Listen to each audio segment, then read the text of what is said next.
휴대폰이요? 글쎄요. 전화 받고 거는 건 할 수 있는데 혹시 제 손자도 못 만난다는 겁니까? 광복절 기념식 날 먼 길을 달려온 할머니는 군부대 문 앞에서 쫓겨났습니다.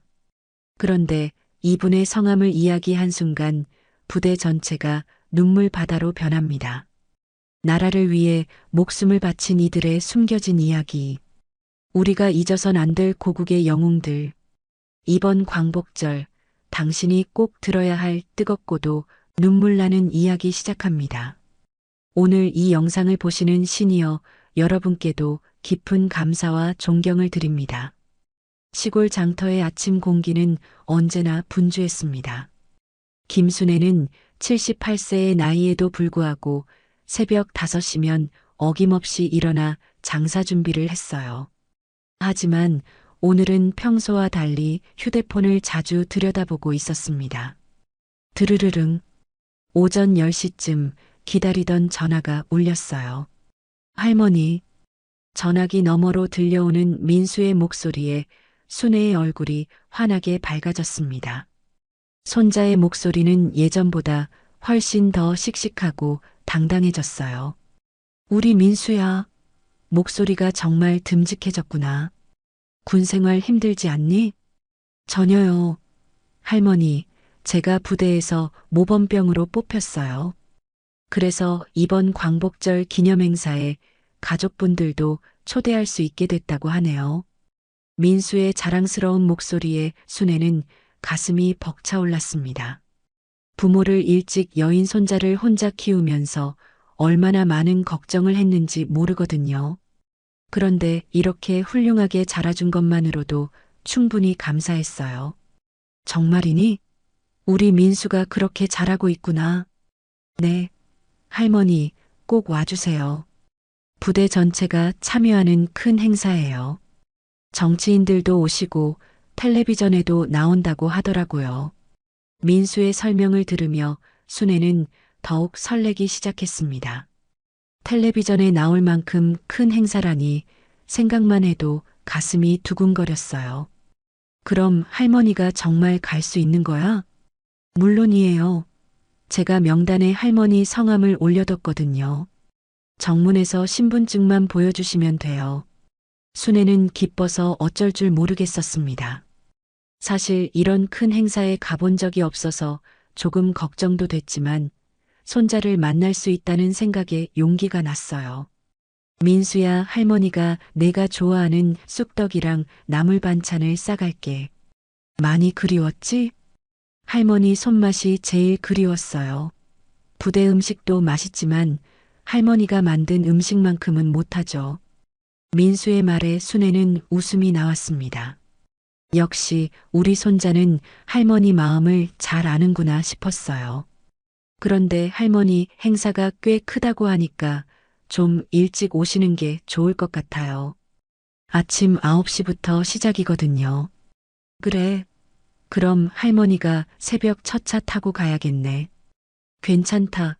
우리 민수 보는 건데 뭐가 힘들겠니?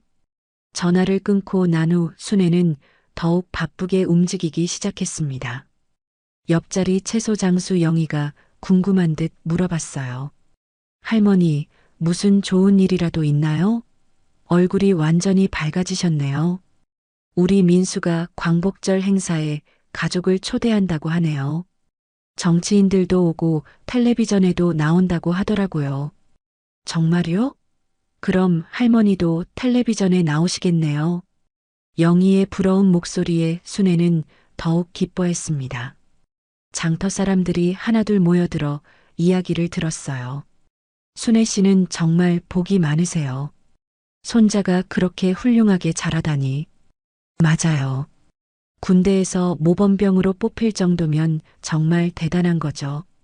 사람들의 칭찬에 순애는 겸손하게 웃었지만 마음속으로는 정말 자랑스러웠어요. 그동안의 고생이 모두 보상받는 기분이었거든요.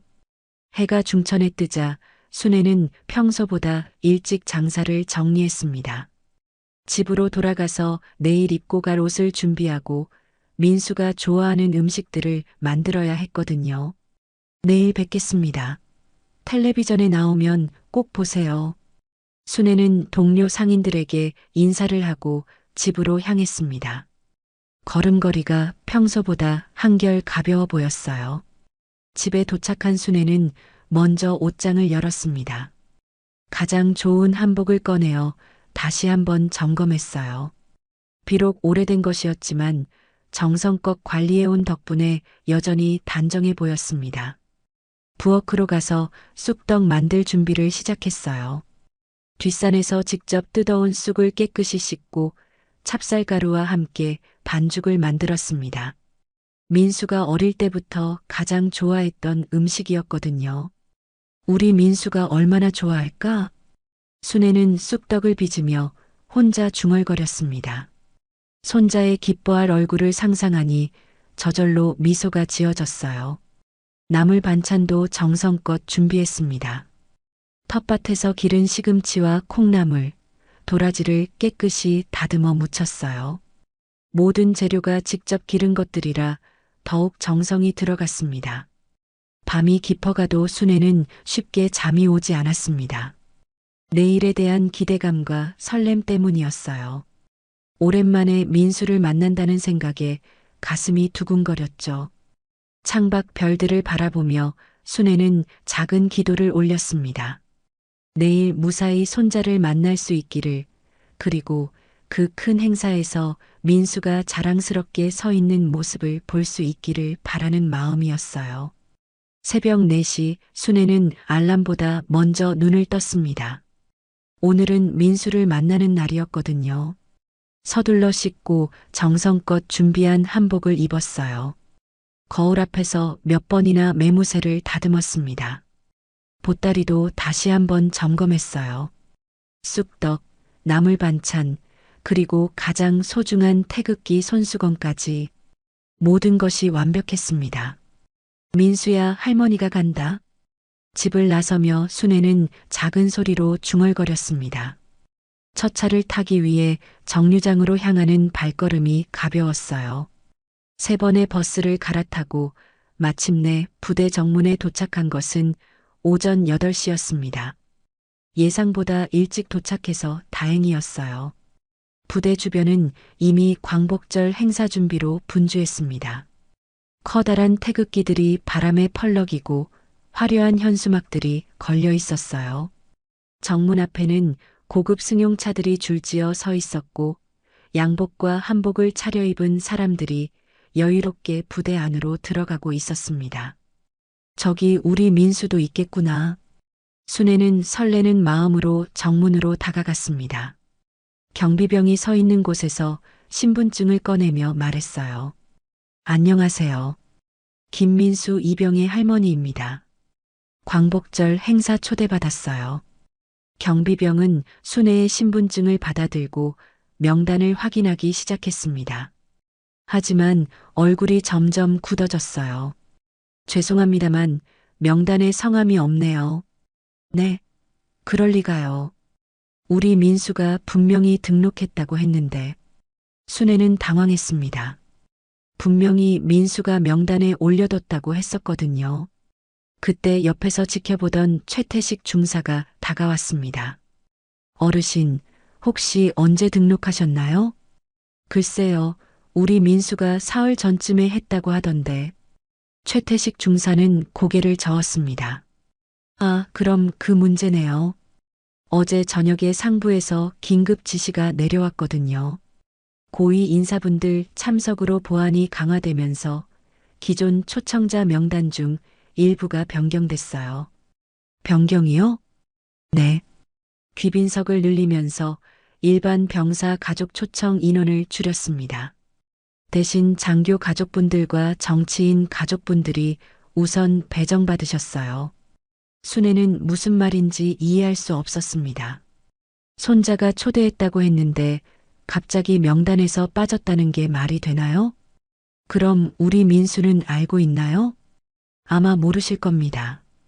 어제 늦은 시간에 결정된 일이라 병사들에게는 아직 통보하지 못했어요. 바로 그때 고급 승용차 한 대가 정문 앞에 멈췄습니다. 운전기사가 뛰어나와 뒷문을 열자 깔끔한 양복을 입은 중년 남성과 화려한 한복을 입은 여성이 내렸어요. 박중령 가족분들이시군요.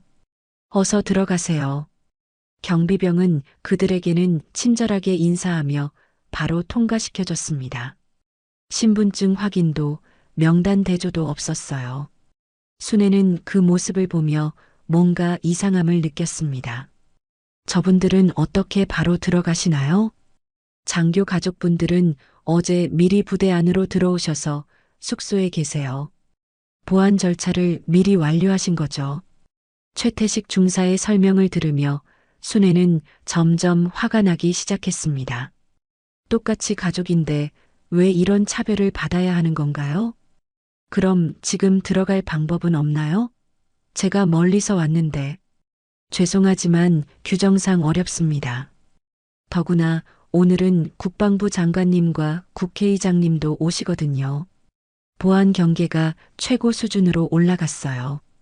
그때 또 다른 고급차가 도착했습니다. 이번에는 더욱 화려한 한복을 입은 여성들이 내렸어요. 아마 고위 장교의 부인들인 것 같았습니다. 어머, 순영아. 오랜만이네.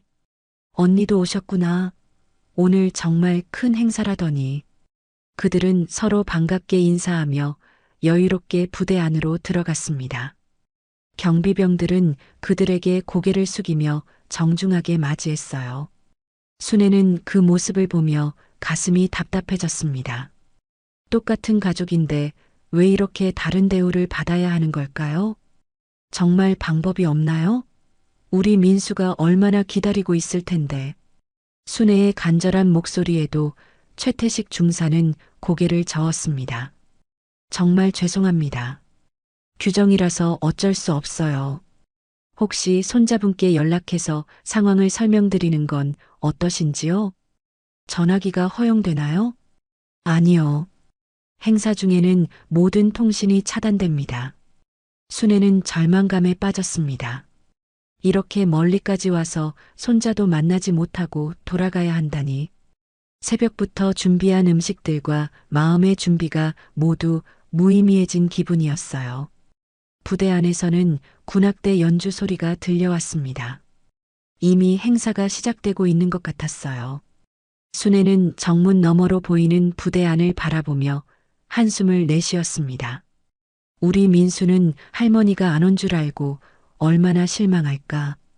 순애는 보따리를 꼭 껴안으며 정문 앞에 서 있었습니다. 어떻게 해야 할지 몰랐어요. 순애는 정문 앞에 서서 어쩔 줄 몰라 했습니다. 보따리를 꼭 껴안고 부대 안을 바라보는 모습이 안쓰러워 보였어요. 그때 최태식 중사가 조금 더 가까이 다가왔습니다. 어르신, 정말 죄송합니다. 하지만 규정이라서. 규정. 그 규정이 뭐가 그리 대단한가요? 순애의 목소리에는 서운함이 묻어났습니다. 하지만 화를 내기보다는 그저 슬퍼 보였어요. 바로 그때 또 다른 고급 승용차가 정문 앞에 멈췄습니다. 이번에는 더욱 화려한 차림의 사람들이 내렸어요. 중년 남성은 견장이 많이 달린 정복을 입고 있었고 여성은 값비싼 한복을 입고 있었습니다. 안녕하십니까? 김준장님. 경비병들이 일제히 경례를 했습니다. 최태식 중사도 급히 자세를 바로하며 인사했어요. 어서 들어가세요. 이미 준비가 다 되어 있습니다. 그들은 마치 당연한 듯이 부대 안으로 들어갔습니다. 아무런 신분증 확인도 명단 대조도 없었어요. 오히려 경비병들이 더 공손하게 대했습니다. 순애는 그 모습을 지켜보며 점점 화가 치밀어 올랐어요. 똑같이 가족인데 왜 이런 차별을 받아야 하는지 이해할 수 없었거든요. 저분들은 어떻게 그냥 들어가시나요? 저도 손자의 가족인데. 어르신, 그분들은 고위 장교 가족분들이세요. 사전에 모든 절차가 완료된 분들이죠. 최태식 중사의 설명에 순애는 더욱 서운했습니다. 그럼 우리 민수는 고위 장교가 아니라서 할머니는 들어갈 수 없다는 말인가요? 그런 게 아니라 규정상 규정 또 규정이군요. 순애는 한숨을 내쉬었습니다. 하지만 포기할 수는 없었어요. 이렇게 멀리까지 와서 손자도 만나지 못하고 돌아갈 수는 없었거든요. 그럼 우리 민수에게만이라도 이 보따리를 전해줄 수 있나요? 제가 정성껏 만든 음식들이에요. 순애는 보따리를 내밀며 간절하게 부탁했습니다. 하지만 최태식 중사는 고개를 저었어요. 죄송하지만 행사 중에는 외부 물품 반입이 금지되어 있습니다. 보안상 문제가 될 수 있거든요. 이게 무슨 보안 문제가 되나요? 그냥 쑥떡하고 나물 반찬인데. 순애의 목소리가 점점 높아졌습니다. 참고 있던 감정이 터져나오기 시작한 거예요. 그때 정문으로 또 다른 사람들이 나타났습니다. 이번에는 정치인으로 보이는 사람들이었어요. 깔끔한 양복을 입은 남성들과 화려한 드레스를 입은 여성들이 당당하게 걸어왔습니다. 안녕하십니까? 국회의원님. 경비병들의 인사가 더욱 정중해졌습니다. 그들은 마치 자신들의 집에 들어가듯 자연스럽게 부대 안으로 사라졌어요. 순애는 그 모습을 보며 가슴이 답답해졌습니다. 계급과 지위에 따라 이렇게 다른 대우를 받는 게 당연한 일인가요? 저분들은 어떻게 아무 절차 없이 들어가시나요? 정치인분들은 국가 귀빈이세요. 당연히 우선 대우를 받으시죠. 최태식 중사의 대답에 순애는 더욱 우라가 치밀었습니다. 그럼 저는 뭐가 되나요? 우리 민수가 나라를 지키고 있는데 그 할머니는 대체 뭐가 되는 건가요? 순애의 목소리에는 분노와 서운함이 섞여 있었습니다. 지금까지 참고 있던 감정들이 한꺼번에 터져 나오고 있었어요. 어르신, 목소리를 좀 낮춰주세요. 다른 분들이 보고 계세요. 최태식 중사가 조심스럽게 말했지만 순애는 이미 참을 수 없는 상태였습니다. 바로 그때 정문 근처에서 대화하고 있던 장교 부인들의 목소리가 들려왔어요. 저 할머니 왜 저래? 복장도 좀 그렇고. 그러게요. 이런 큰 행사에 저런 차림으로 오시다니. 경비병들도 참. 빨리 정리하지. 그들의 수군거림이 순애의 귀에 들렸습니다. 가슴이 더욱 아팠어요. 자신이 입고 온 한복은 비록 오래된 것이지만 정성껏 관리해온 소중한 옷이었거든요. 순애는 자신의 옷차림을 내려다보았습니다. 분명 깔끔하게 차려입고 왔는데 저 사람들 눈에는 초라해 보이나 봐요. 제가 뭐가 잘못된 건가요? 손자를 만나러 온 게 그렇게 잘못된 일인가요? 순애의 목소리가 떨렸습니다. 분노보다는 슬픔이 더 컸어요. 어르신, 정말 죄송하지만 규정을 바꿀 수는 없어요. 이해해 주세요. 최태식 중사도 난처해 보였습니다. 개인적으로는 순애가 안쓰러웠지만 자신이 할 수 있는 일은 없었거든요. 부대 안에서는 웅장한 음악이 흘러나오기 시작했습니다. 광복절 기념식이 본격적으로 시작되는 것 같았어요. 순애는 그 음악을 들으며 더욱 절망스러웠습니다. 우리 민수는 지금 할머니를 기다리고 있을 텐데. 순애는 보따리를 꼭 껴안고 정문 너머를 바라보았습니다. 저 안 어딘가에 사랑하는 손자가 있을 텐데 만날 수가 없다니. 그때 정문 옆 벤치에 앉아있던 다른 할머니가 순애에게 다가왔어요. 어머니, 저도 손자 면회 왔다가 못 들어가게 됐어요. 같이 기다려봐요. 정말요? 어머니도요? 네. 우리 같은 사람들이 한둘이 아니에요. 어제 갑자기 명단이 바뀌었다면서. 순애는 자신만 이런 일을 당한 게 아니라는 걸 알고 조금 위로가 됐습니다. 하지만 여전히 마음은 아팠어요. 두 할머니는 정문 너머로 들리는 행사 소리를 들으며 멀찍이 서 있었습니다. 가슴 한구석이 시큰해졌어요. 순애가 정문 앞에서 당황하고 있을 때 최태식 중사가 안쓰러운 표정으로 다가왔습니다. 어르신, 혹시 손자분께 직접 연락해 보시는 건 어떠세요? 상황을 설명드리면 그러고 싶은데 우리 민수 전화번호를 모르겠어요. 부대 전화만 알고 있어서 순애는 낡은 수첩을 꺼내며 말했습니다. 거기에는 부대 대표 번호만 적혀 있었어요. 그럼 제가 도와드릴게요. 부대 내선으로 연결해드리죠. 최태식 중사는 친절하게 자신의 휴대폰을 꺼냈습니다. 고마워요. 정말 고마워요.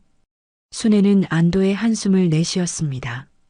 드디어 민수와 연락할 수 있을 것 같았어요.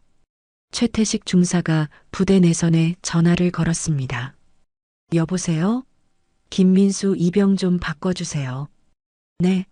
아, 지금 행사 중이라 안 되나요? 전화 너머로 들려오는 대답에 순애의 얼굴이 어두워졌습니다. 그럼 언제쯤 가능할까요? 할머니가 오셨는데. 네, 알겠습니다. 전화를 끄는 최태식 중사가 미안한 표정으로 말했습니다. 죄송해요. 지금 행사 준비로 모든 병사들이 집합해 있어서 개인 전화는 받을 수 없다고 하네요. 그럼 어떻게 해야 하나요? 순애는 막막했습니다.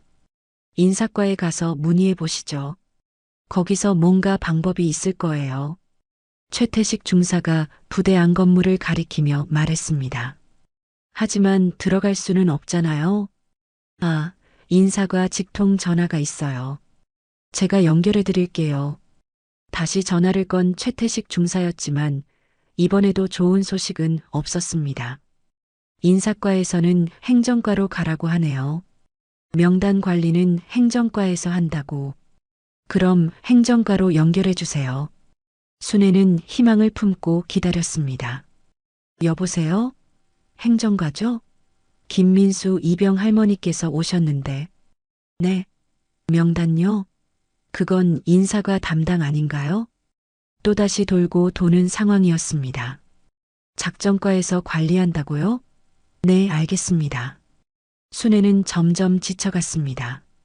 전화 한 통하는 게 이렇게 어려운 일인지 몰랐어요.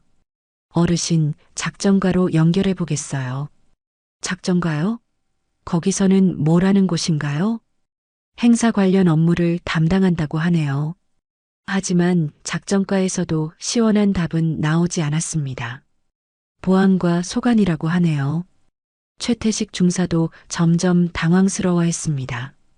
이렇게 복잡할 줄 몰랐거든요. 젊은이, 이게 다 어떻게 된 거예요? 부서가 이렇게 많나요? 순애는 혼란스러웠습니다. 민간에서는 이해할 수 없는 복잡한 체계였어요. 죄송해요. 군대는 업무가 세분화되어 있어서. 그럼 한 곳에서 다 처리할 수는 없나요? 그게 각 부서마다 담당 업무가 정해져 있어서. 최태식 중사가 다시 보안과에 전화를 걸었습니다. 여보세요? 보안과죠? 명단 확인 관련해서. 네. 그건 인사과 업무라고요? 또 인사과네요. 순애는 한숨을 내쉬었습니다. 계속 돌고 도는 상황이었어요. 어르신, 혹시 휴대폰은 쓸 줄 아세요? 제가 민수 이병부대 단체방 번호를 알아볼 수 있을 것 같은데. 휴대폰이요? 글쎄요. 전화 받고 거는 건 할 수 있는데. 순애는 오래된 휴대폰을 꺼냈습니다. 버튼식 폰이었어요. 아, 이 폰으로는 어려울 것 같네요. 인터넷이 안 되거든요. 인터넷이요? 그게 뭔가요? 순애는 정말 모르겠다는 표정이었습니다. 최태식 중사는 자신의 스마트폰을 꺼내서 뭔가 검색해 보려 했지만 부대 내부 정보는 쉽게 찾을 수 없었어요. 어르신, 잠깐만요. 다른 방법을 생각해 볼게요. 그는 다시 여러 부서에 전화를 걸기 시작했습니다. 하지만 어디서나 비슷한 답변만 돌아왔어요. 그건 우리 소관이 아니에요. 다른 부서에 문의해 보세요. 지금은 행사 중이라 어려워요. 순애는 점점 지쳐갔습니다. 젊은 군인이 이렇게 열심히 도와주는데도 해결이 안 되니 답답했어요. 젊은이 고마워요. 하지만 너무 어려운 것 같네요. 아니에요, 어르신. 조금만 더 해볼게요. 최태식 중사는 포기하지 않고 계속 노력했습니다. 하지만 시간만 계속 흘러갔어요. 부대 안에서는 행사가 본격적으로 시작되는 음악이 들려왔습니다. 순애는 그 소리를 들으며 더욱 조급해졌어요.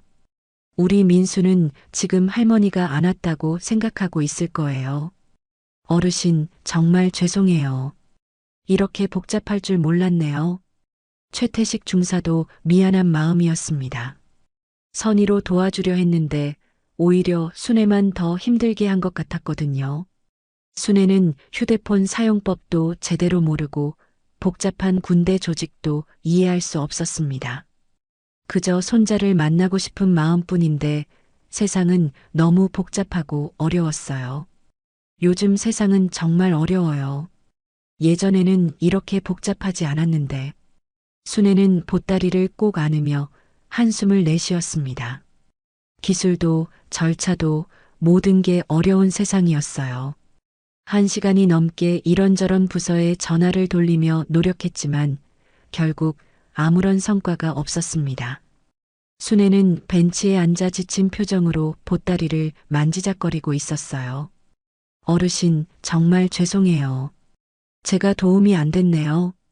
최태식 중사가 미안한 마음으로 말했습니다. 아니에요, 젊은이. 고마워요. 순애는 고개를 끄덕이며 말했습니다. 8월의 뜨거운 햇살이 내리쬐는 가운데 순애의 이마에는 땀이 송글송글 맺히고 있었어요.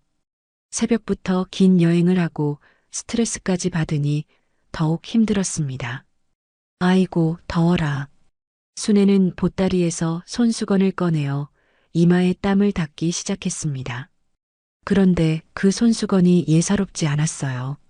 세월에 바래긴 했지만 태극기 무늬가 선명하게 자수로 놓여 있었거든요.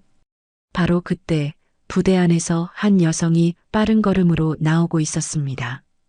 견장을 보니 중령이었어요. 박소연 중령이었습니다. 그녀는 광복절 행사 총괄 담당으로 분주하게 움직이고 있었거든요. 중사님, 정문 상황은 어떤가요? 박소연 중령이 최태식 중사에게 물었습니다. 아, 중령님. 모든 귀빈분들 입장 완료했습니다. 좋아요. 혹시 다른 문제는 없고요? 최태식 중사는 잠깐 순애 쪽을 힐끗 보더니 망설였습니다. 그게 명단에서 제외된 가족분이 한 분 계세요. 박소연 중령도 순애를 바라보았습니다. 그 순간 순애가 들고 있는 손수건이 눈에 들어왔어요. 태극기 무늬가 자수로 놓인 작은 손수건이었습니다. 저건 설마. 박소연 중령은 순간 걸음을 멈췄습니다. 그 손수건이 어디서 본 것 같았거든요. 김민수 이병 할머니신데 어제 명단 변경으로 입장이 안 되셨거든요.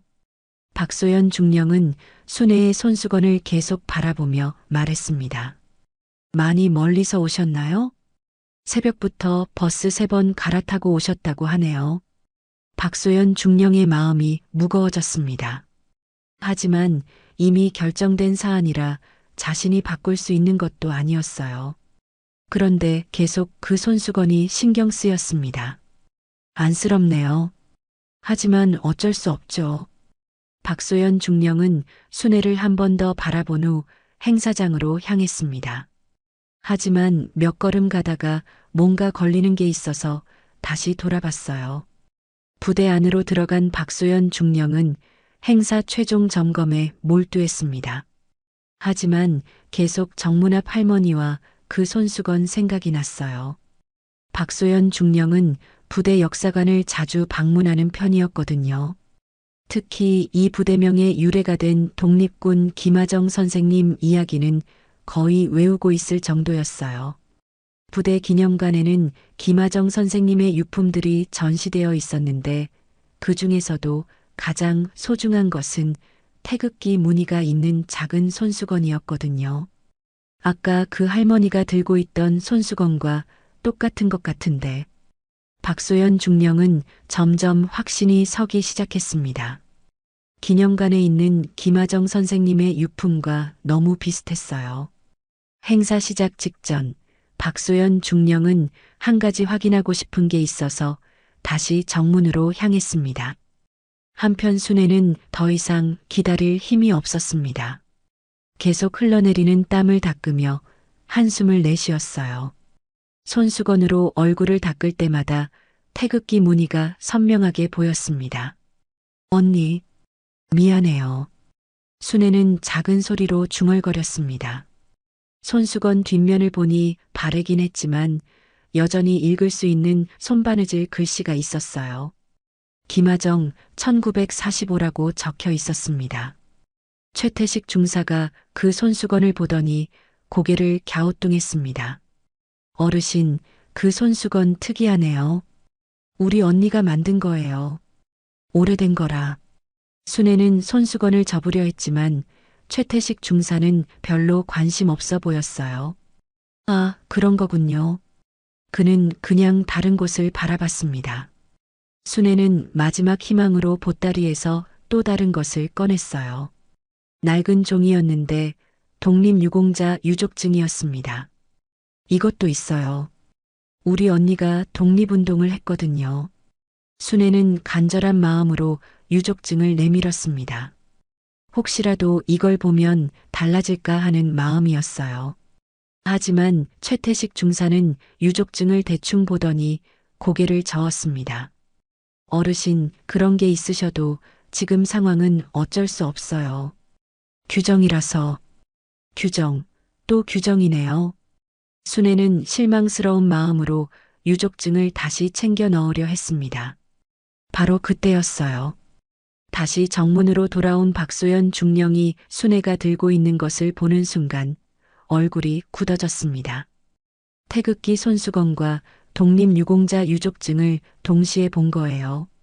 특히 손수건의 뒷면에 적힌 김하정 1945라는 글씨가 눈에 들어왔습니다. 저건 틀림없어. 박소연 중령은 가슴이 뛰기 시작했어요. 기념관에서 본 유물과 똑같았거든요. 잠깐만요. 박소연 중령이 급히 다가왔습니다. 순애는 깜짝 놀라며 그녀를 바라봤어요. 죄송한데 그 손수건 좀 다시 보여주실 수 있나요? 이거요? 순애는 당황하며 손수건을 다시 펼쳤습니다. 박소연 중령은 손수건을 자세히 살펴봤어요. 태극기 무늬, 천의 질감, 그리고 뒷면의 손바느질 글씨까지 모든 게 기념관에 있는 것과 똑같았습니다. 그리고 그 유족증도. 박소연 중령이 떨리는 목소리로 말했습니다. 순애는 독립유공자 유족증을 다시 꺼냈어요. 박소연 중령이 유족증을 보는 순간 충격이 더욱 커졌습니다. 김하정 전사 마이너스 유족 김순애 동생라고 적혀 있었거든요. 어르신, 혹시 성함이 김순애시고 김하정 선생님의 여동생이신가요? 박소연 중령의 목소리가 떨렸습니다. 네, 맞아요. 우리 언니가 김하정이에요. 순애는 고개를 끄덕였습니다. 박소연 중령은 순간 온몸에 소름이 돋았어요. 김하정은 이 부대의 이름이 된 전설적인 여성 독립군이었거든요. 그런데 그분의 여동생이 지금 눈앞에 있다는 게 믿어지지 않았습니다. 이럴 수가. 즉시 사단장님께 보고드려야겠어요. 박소연 중령은 급히 부대 안으로 뛰어갔습니다. 이 상황을 사단장에게 알려야 했거든요. 광복절 기념 행사가 시작되기 전에 말이에요. 박소연 중령은 숨이 찰 정도로 빠르게 부대 안으로 뛰어들어갔습니다. 광복절 기념 행사가 막 시작되려는 순간이었어요. 수백 명의 병사들이 정렬해 있고 귀빈석에는 정치인들과 고위 장교 가족들이 자리를 잡고 있었습니다. 단상에서는 사단장이 행사 시작을 준비하고 있었어요. 박소연 중령은 급히 단상으로 달려갔습니다. 사단장님, 긴급히 보고드릴 일이 있습니다. 사단장은 박소연 중령의 다급한 모습을 보고 당황했습니다. 무슨 일인가? 행사가 시작되는데. 정문에 김하정 선생님의 여동생이 계십니다. 박소연 중령의 말에 사단장의 얼굴이 굳어졌어요. 뭐라고? 김하정 선생님의? 네. 태극기 손수건과 독립유공자 유족증을 확인했습니다. 틀림없어요. 사단장은 순간 머리가 하얘졌습니다. 김하정은 이 부대의 이름이 된 전설적인 독립군이었거든요. 그런데 그분의 가족이 정문에서 쫓겨나고 있다는 게 말이 되나요? 어떻게 된 거지? 왜 그분이 밖에 계시는 거야? 어제 명단 변경으로 입장이 거부됐습니다. 김민수 이병의 할머니로 오셨는데 사단장의 얼굴이 점점 더 굳어졌어요. 상황을 파악하는데 시간이 오래 걸리지 않았습니다. 이런 일이 즉시 모셔와. 네, 사단장님. 박소연 중령이 다시 정문으로 뛰어가려는 순간 사단장이 그녀를 잡았습니다. 잠깐, 이 상황을 어떻게 처리할지 생각해 봐야 해. 사단장은 단상에서 내려와 잠시 고민했습니다. 수백 명의 병사들과 귀빈들이 기다리고 있는 상황이었어요. 하지만 더 중요한 것이 있었습니다. 행사를 진행하는 요원이 다가왔습니다. 사단장님, 예정 시간이 지났는데. 잠깐만. 사단장은 깊게 숨을 들이쉬었습니다. 그리고 결심한 듯 고개를 끄덕였어요. 행사를 진행하되 특별한 순서를 하나 추가하겠다. 네. 마이크를 준비해. 사단장은 단상으로 올라갔습니다. 그리고 마이크를 잡았어요. 여러분, 행사 시작에 앞서 말씀드릴 것이 있습니다. 갑작스러운 사단장의 발언에 모든 사람들이 주목했습니다. 귀빈석의 정치인들도 정렬한 병사들도 모두 사단장을 바라봤어요. 오늘 우리 부대의 이름을 잊게 한 분의 가족이 문 앞에서 모욕을 당했습니다.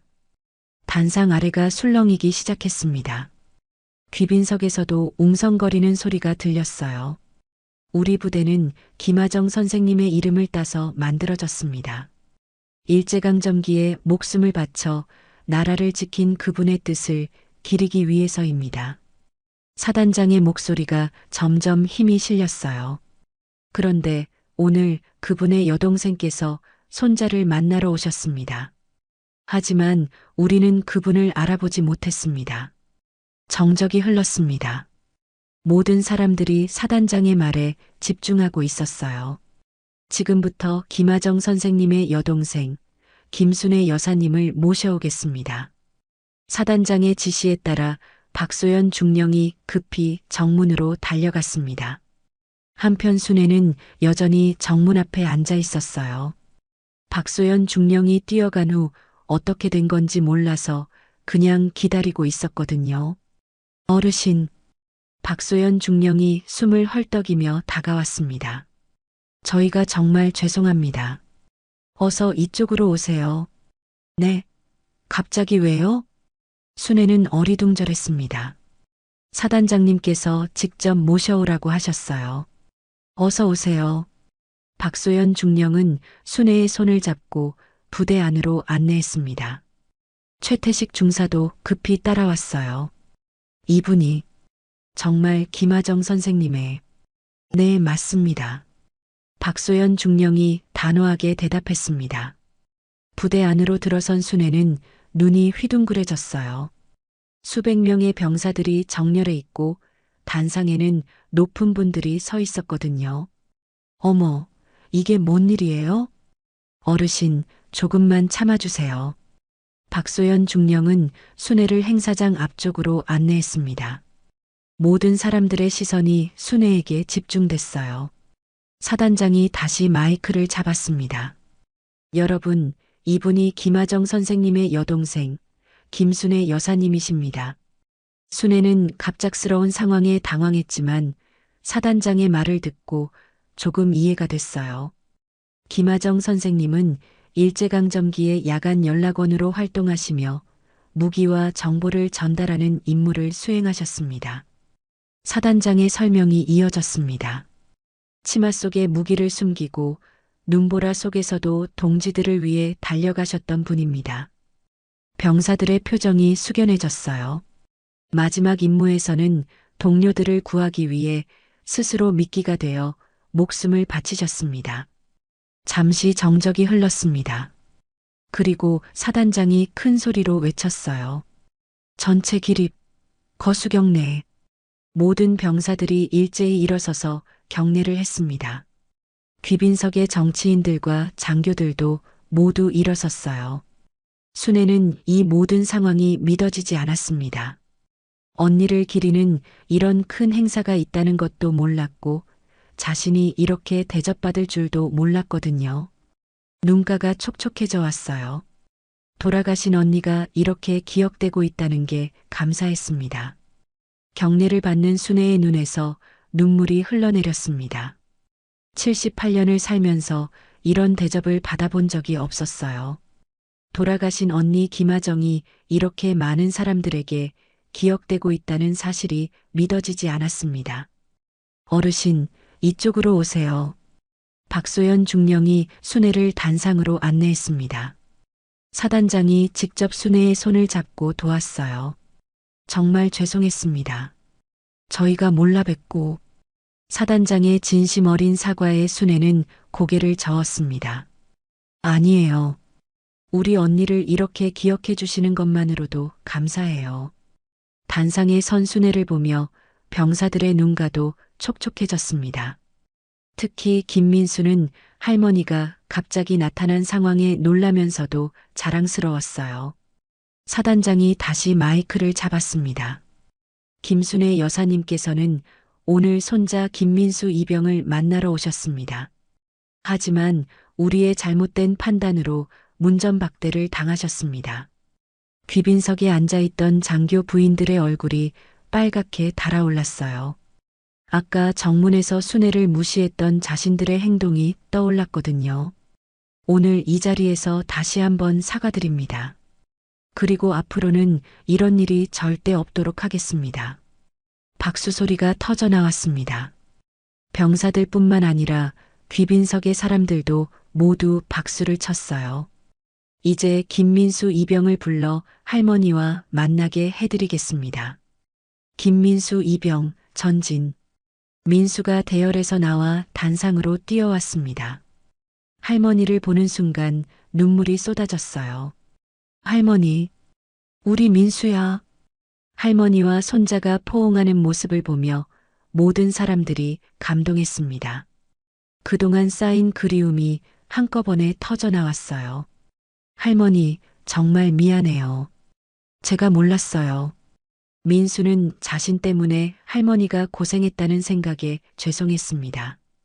괜찮다, 우리 민수야. 할머니가 이렇게 좋은 대접받는 게 어디 있겠니? 순애는 민수의 어깨를 토닥이며 말했습니다. 사단장이 잠시 시간을 주었다가 다시 말했습니다. 김하정 선생님의 이야기를 잠시 들려드리겠습니다. 대형 스크린에 흑백 사진들이 나타나기 시작했어요. 일제강점기 독립운동의 모습들이었습니다. 김하정 선생님은 1920년부터 1945년까지 25년간 독립운동에 참여하셨습니다. 화면에는 눈 덮인 산길을 걸어가는 여성의 모습이 나타났어요. 비록 재현 영상이었지만 김하정의 모습을 상상할 수 있었습니다. 치마 속에 무기와 작전 명령서를 숨기고 일본군의 감시를 피해 동지들에게 전달하는 것이 주된 임무였습니다. 특히 야간 연락원으로서 밤중에 적진을 가로질러 정보를 전달하는 위험한 일을 맡아서 하셨습니다. 병사들이 숙연한 표정으로 화면을 바라봤어요. 1945년 3월 마지막 임무를 수행하던 중 일본군에게 포위되었습니다. 동료들을 구하기 위해 스스로 미끼가 되어 반대 방향으로 뛰어가셨습니다. 화면 속에서는 한 여성이 눈보라 속에서 달리는 모습이 나타났어요. 뒤에서는 총소리가 들렸습니다. 그 길에서 총탄을 맞고 쓰러지셨지만 동료들은 모두 무사히 탈출할 수 있었습니다. 순애는 언니의 마지막 순간을 듣고 또다시 눈물을 흘렸습니다. 어린 시절 듣던 이야기였지만 이렇게 많은 사람들 앞에서 들으니 더욱 가슴이 뭉클했어요. 김하정 선생님의 희생 덕분에 우리가 지금 이 자리에 있을 수 있습니다. 사단장의 말에 모든 사람들이 고개를 끄덕였습니다. 그리고 오늘 그분의 여동생을 통해 우리는 다시 한번 그 정신을 되새기게 되었습니다.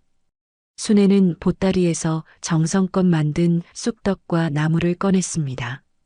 민수야, 이거 할머니가 만든 거야. 내가 좋아하는 쑥떡이야. 할머니. 민수는 감동해서 말이 나오지 않았어요. 다른 친구들과도 나눠 먹어라. 할머니가 많이 만들었거든. 순애의 따뜻한 마음에 주변 병사들도 감동했습니다. 사단장이 마지막으로 말했습니다. 오늘 우리는 소중한 교훈을 얻었습니다. 진정한 영웅은 멀리 있는 게 아니라 우리 곁에 있다는 것입니다. 그리고 그 영웅들을 알아보는 눈을 가져야 한다는 것입니다. 모든 사람들이 순애를 바라보며 다시 한번 박수를 쳤습니다. 순애는 민수의 손을 잡고 말했습니다. 민수야, 나라를 지키는 건 피가 아니라 마음이란다. 할머니가 항상 하던 말 기억하지? 네, 할머니. 잊지 않을게요. 민수는 할머니께 정중히 경례를 올렸습니다. 그 모습을 보며 순애는 뿌듯했어요. 행사가 끝난 후 순애는 부대 기념관을 방문했습니다. 그곳에는 언니 김하정의 유품들이 전시되어 있었어요. 자신이 가지고 온 태극기 손수건과 똑같은 것이 유리관 안에 소중히 보관되어 있었습니다. 언니, 정말 고마워요. 순애는 작은 소리로 중얼거렸습니다. 저녁 무렵 순애는 민수와 마지막 인사를 나눴습니다. 할머니, 정말 감사했어요. 제가 이런 자랑스러운 할머니를 둔 줄 몰랐어요. 아니야, 민수야. 할머니가 우리 민수 덕분에 이런 좋은 경험을 했지. 순애는 집으로 돌아가는 버스에 몸을 맡겼습니다. 창밖으로 보이는 태극기가 바람에 펄럭이고 있었어요. 언니가 목숨 걸고 지키려 했던 그 태극기가 이제는 평화롭게 나부끼고 있었습니다. 가슴속 깊이 간직했던 태극기 손수건을 꺼내어 바라보며 순애는 조용히 미소를 지었습니다. 오늘 하루는 평생 잊지 못할 소중한 추억이 될 것 같았어요. 광복절은 단순히 과거를 기억하는 날이 아닙니다. 지금도 우리 곁에 살아계신 그분들께 감사를 표하고 그 정신을 이어받겠다는 다짐을 하는 날이어야 합니다. 여러분이 계셨기에 우리가 지금 이 평화로운 일상을 누릴 수 있습니다. 광복 80주년 잊지 않겠습니다. 영상이 좋으셨다면 좋아요와 구독 댓글은 무료이니 한 번씩 눌러주시면 저 또한 계속 기억하겠습니다.